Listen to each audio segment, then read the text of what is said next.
자, 오늘은 사도행전 5장 27절부터 32절 말씀 가지고 어떤 증인인가, 우리 증인에 대해서 이 말씀을 나눠보자고 합니다. 자, 오늘의 말씀에 보여준 32절 말씀, 우리는 이 일의 증인이요 하나님이 자기의 순종하는 사람들에게 주신 성령도 그러하니라 하더라. 예.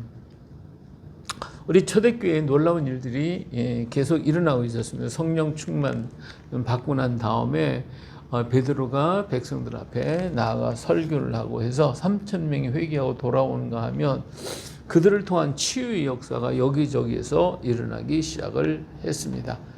사람들은 병자들을 데리고 왔고 베드로와 제자들이 지나가는 곳곳에 기적이 일어나게 되니 온 성 유동하고 남녀의 큰 무리들이 몰려들기 시작을 했습니다. 자, 말씀에 보니까 있어요. 믿고 죽게 나오는 자가 더 많으니 남녀의 큰 무리더라. 심지어 병든 사람을 메고 거리에 나가 침대와 요 위에 누이고 베드로가 지날 때 혹 그의 그림자라도 누구에게 덮일까 바라고 예루살렘 부근에 수많은 사람들 모여 병든 사람과 더러운 귀신에게 괴로움을 받는 사람을 데리고 와서 다 나음을 얻었다라고 얘기하고 있죠. 그러니까 대제사장과 그와 함께 있는 사람, 즉 사도행전 당파가 다 마음의 시기가 가득하여 일어나서 사도를 잡아다 옥에 가두었다라고 그랬습니다. 이렇게 하나님의 역사가 놀랍게 일어나고 예수 그리스도의 이름이 막 증거되고 전파되고 그러니까 이 대제사장과 사두개파 이 사람들이 이제 성전을 중심으로 했고 예수님을 죽이는데 앞장을 섰던 사람들, 물론 여기 바리새파도 있습니다만은 여기서 정권을 잡은 사람들이 바로 대제사장과 사두개인들이었거든요. 이 사람들이 예수의 이름으로 전하는 걸 보니까 자기들 마음도 뜨끔뜨끔하고 또 이게 골치 아픈 일들이라 이 말이에요. 자기를 대적하는 문제들이 일어날 것 같으니까 사도를 잡아서 옥에 가뒀습니다. 자, 옥에 갇혔어요. 근데 하나님 그것은 사자들을 보내가지고 그들을 옥에서 구원해 내셨어요. 19절에 보니까 주의 사자가 밤에 옥문을 열고 끌어내어 이르되 가서 성전에 서서 이 말씀을, 생명의 말씀을 다 백성에게 말하라. 그래서 이들이 옥문을 열고 나와가지고 성전에 들어가서 막 사람들 앞에 회당 공예할 것 없이 가서 막 말씀을 전하는 거예요. 그러니까 이런 전파가 막 계속 일어나니까 이 지도자들이 그냥 난리가 났어요. 도대체 어떻게 해야 될 거냐, 이 문제를 어떻게 해결할 것인가. 그래서 옥에 들어가서 옥문을 열고 데리고 오라고 보니까 없는 거죠. 자, 그래서 밖에 나가서 있는 사람들을 보니까 이들이 나가서 복음을 전하고 있더라 이 말이에요. 그러니까 가서 명령해서 잡아라. 잡아오기는 없지만 사람들이 와서 전부 다 그 말을 듣죠. 그 기적을 보고 그런 일을 행하니까 함부로 잡아갔다가는 자기들에게 오히려 해가 될 것 같아서 함부로 하지 못하고 그걸 데리고 왔어요. 그걸 끌어왔어요. 27절에 보니까 그들이 끌어다가 공회 앞에 세우니 대제사장이 물어 이르되 우리가 이 이름으로 사람을 가르치지 말라고 엄금하였어요. 이게 먼저 번에도 한번 잡혔거든요. 잡혀가지고 우리가 보고 들은 것을 말하지 않을 수가 없다. 이렇게 분명하게 얘기를 했어요. 그래서 다시 놓아줬는데 또 가서 전하니까 자, 우리가 이 이름으로 사람을 가르치지 말라고 언급했을 때, 다시 말하면 예수님의 이름으로 가르치지 말라고 언급했는데 너희 가르침을 예루살렘에 가득하게 하니 이 사람의 피를 우리에게 돌리고자 하는. 그러니까 이 사람들은 지금 걱정이 뭐냐, 예수님의 죄가 없는데 예수님을 갖다가 자기들이 갖다가 이렇게 고소해가지고 죽게 만들었잖아요. 근데 이것이 자꾸 번져나가고 그러다 보면 자기들에게 어때요? 어려운 문제가 올 수가 얼마든지 있는 거거든요. 부딪히는 문제가 오게 된단 말이에요. 그러니까 이게 복음을 전하는 거, 예수의 이름을 갖다 자꾸 전하는 것은 굉장히 이들에게 두려움이 됐고 공포의 대상이 될 수밖에 없어요. 그래서 그 피를 우리에게로 다 돌리고자 너희들이 지금 하고 있지 않냐. 그러니까 막 이를 갈고 이 사람들을 갖다가 없애야만 하는 것이 정말 이들의 대제사장과 이 사람들이란 말이에요. 자, 그래서 예수님을 죽이는 사람들이 고민이 있었던 것을 우리는 여기서 알 수가 있어요. 이들은 늘 마음이 초조했고 이 사실을 영원히 감추고 싶었겠죠. 전부 다 감추고 싶어. 그런데 제자들이 가서 계속해서 외치는 거예요.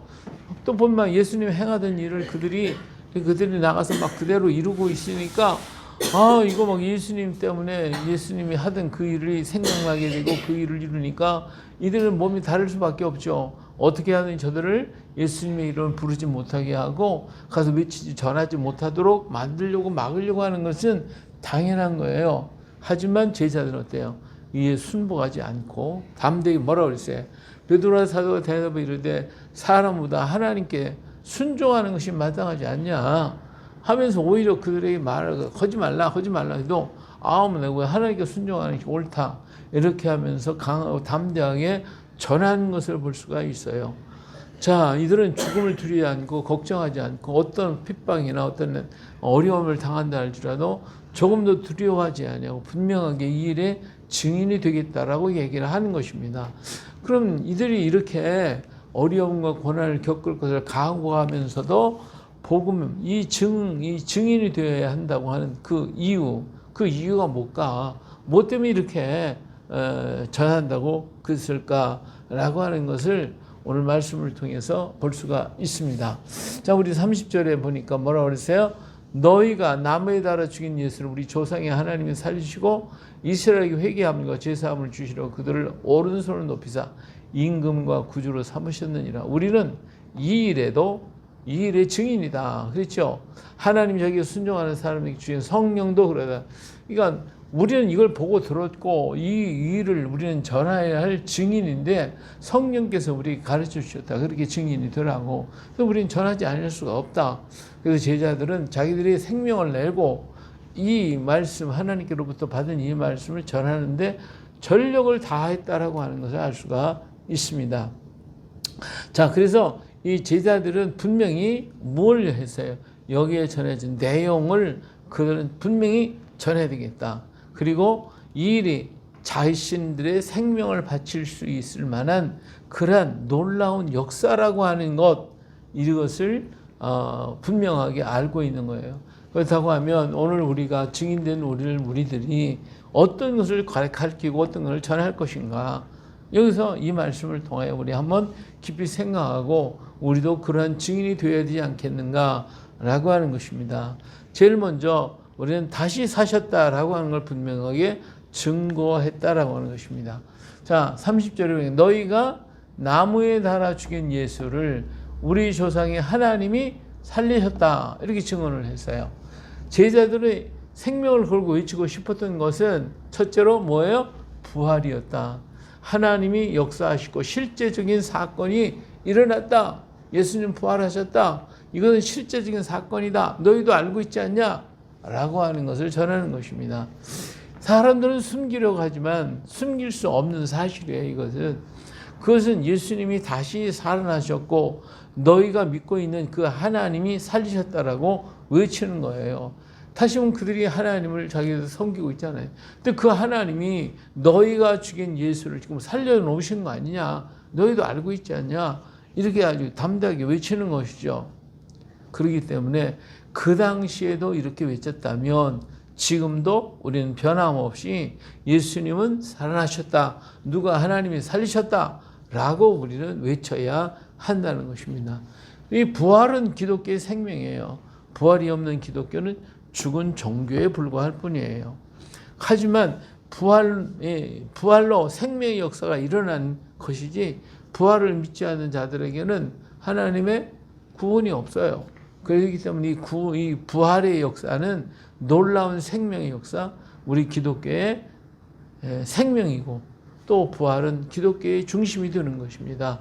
그렇기 때문에 제자들은 이것을 막 생명을 걸고 전했고 오늘 우리도 부활의 증인자가 되어야 할 줄로 믿습니다. 자, 두 번째로 31절에 이스라엘에게 회개함과 죄사함을 주시려고 그랬다. 자, 예수님께서 지금 저들이 전하는 것은 예수님의 십자가인데 십자가와 부활을 전하는데 예수님 오시면 십자가에 죽으신과 그리고 부활은 바로 이스라엘로 어떻게 회개하여서 죄사함을 주시려고 하시는 하나님의 뜻이라고 하는 것을 외치는 증인이 되라는 거예요. 자, 예수님께서 임하신 것은 왜 오셨어요? 다른 것이 아니라 십자가의 죽으심과 부활로 말미암아 죄를 사하게 하는 하나님의 의도였다. 하나님의 계획이었고 하나님의 뜻이었다는 거예요. 그것을 알려주는 거예요. 세상 사람들에게. 예수님이 십자가에 죽으시고 부활하신 것은 너희들은 어떻게 죄를 사하시기 위한 하나님의 계획이며 하나님의 뜻이라고 하는 것을 분명하게 그들에게 알려주는 것, 이걸 가르쳐주는 것이 오늘 우리 증인이 해야 할 일이다라고 하는 것입니다. 자, 이스라엘 사람들은요, 제사를 드리는 민족이에요. 그들은 늘 양을 잡고 소를 잡으면서 그 양과 소의 머리 위에다 손을 얹고 자기 죄를 고백해요. 자기 죄를 회개한단 말이에요. 다 회개하고, 그리고 잡아가지고 그 피로 인하여 자기 죄 사함을 받았다라고 하는 위로를 받는 거예요. 그들은 이렇게 늘 해왔어요. 그들은 지금도 그렇게 하고 있고요. 그렇기 때문에 이러한 너희들이 지금 그렇게 하고 있지 않느냐. 그런데 사실은 예수님이 죽으신 것은 바로 너희가 행하는 그 일의 모습이라고 하는 것을 각인시켜주는, 깨닫게 만들어주는 거예요. 그렇기 때문에 어떻게 해요? 너희가 회개하고 죄사함을 받으는 거예요. 자, 너희가 양과 소의 머리 위에다 손을 얹고 내 자신의 죄를 회개하는 것처럼 예수님이 십자가 아래 회개하고 그 피를 발라서 죄사함을 얻는 것처럼 예수님의 피로 죄사함을 받으라고 얘기하는 것입니다. 물론 양과 이 소를 잡아서는 죄사함을 받는 그런 길을 마련했죠. 그건 일시적인 거예요. 또 죄를 범하고 또 죄를 범하고 또 죄가 그를 주장하지만 예수님은 우리의 모든 죄를 대속하시는 일회적인 사건으로 이제는 그런 것이 아니라 주님의 십자가로서 다 죄사함을 받게 된다라고 하는 사실을 분명하게 말씀해 주고 있는 거예요. 그렇기 때문에 우리의 모든 죄를 사할 수 있는 길은 오직 뭐예요? 예수님의 십자가뿐입니다. 그러므로 모든 인류는 다 예수님의 십자가 밑으로 나와서 무릎을 꿇어야 돼요. 할렐루야. 그리고 십자가에 흘린 그 피로 죄의 사함을 받아야 해요. 이것이 전도자가 외쳐야 할 중요한 메시지고 바로 이것이 복음이고 증인이 외쳐야 할 것이다 라고 하는 거예요. 그렇기 때문에 듣는 귀가 복이 있어요. 또 이 말을 듣고 십자가 아래로 온 모든 사람들은 복 있는 사람이에요. 왜? 그의 모든 죄가 사함을 받기 때문에 그렇습니다. 그래서 전도자는, 이 증인은 이것을 전해야 될 것이고 이것을 들은 사람은 십자가 아래 오면 그 사람이 복을 받는 것이죠. 복된 거예요. 자, 세 번째로 예수님의 구주, 곧 구원자라고 외치는 거예요. 31절에 이스라엘에게 회개하심과 죄사함을 주시려고 그 오른손으로 높이 드사 어떻게 해요? 임금과 구주로 삼으셨다 그랬어요. 천하 모든 사람들에게 구원받을 만한 이름을 주신 적은 없어요. 사도행전 4장 12절에 그랬죠. 다른 이로서는 구원받을 수가 없나니 천하 사람 중에 구원받을 만한 다른 이름을 우리에게 주신 일이 없다라고 분명하게 말씀하고 있어요. 우리를 구원하시는 단 하나의 이름이 그것이 있다면 바로 뭐예요? 예수라는 이름밖에 없어요. 예수님밖에 없어요. 이것을 모르는 모든 이에게 전하여야 할 사명, 이것이 바로 전도자의 사명이고 증거해야 할 증인의 삶이라고 하는 거예요. 그래서 예수님의 이름이 구원이다. 예수님의 이름이 바로 우리를 구원한 구원자다라고 해서 증언해야 하는 것입니다.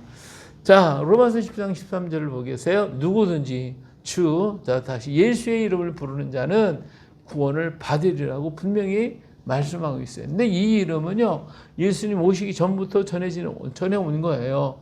마태복음 1장 21절에 있죠. 아들을 낳으리니 이름을 예수라 하라. 이는 그가 자기 백성을 그의 죄에서 구원을 자심이라. 벌써 예언되어진 이름이고 하나님께서 예비해 놓으셨다.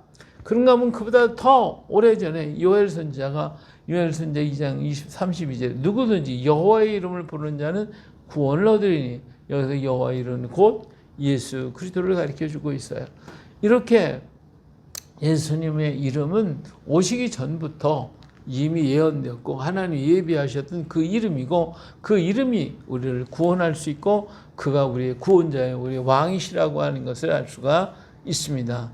그런 거로 진정한 증인은 누구예요? 무엇을 전해야 되고 무슨 증인이 되어야 되겠는가? 그것은 바로 죄사함, 부활과 예수님의 부활과 그리고 이로 인한 죄사함과 예수님이 바로 구주시고, 그래서 예수님을 말미암아 이 모든 것이 다 이루어졌다라는 거. 예수님의 부활은 우리의 죄 때문이고, 그리고 우리 죄를 사하시기 위한 것이고, 그래서 그가 그만이 우리를 구원할 자라고 하는 것을 전하는 자가 되어야 된다 그 말이에요. 이렇게 증거하겠다고 이 제자들은 그들의 협박과 위협 속에서도 굽히지 않고 이 복음을 증거하는 자가 됐어요. 41절에 보니까 사도들은 그 이름을 위하여 능욕받는 일에 합당한 자로 여기심을 기뻐하면서 공회 앞을 떠나니라. 그들이 아무리 핍박해도 우리는 이러한 것에 증인이다라고 하는 자부심, 이러한 믿음, 용기, 이를 가지고 그들은 공회에서 나왔다라고 하는 것입니다.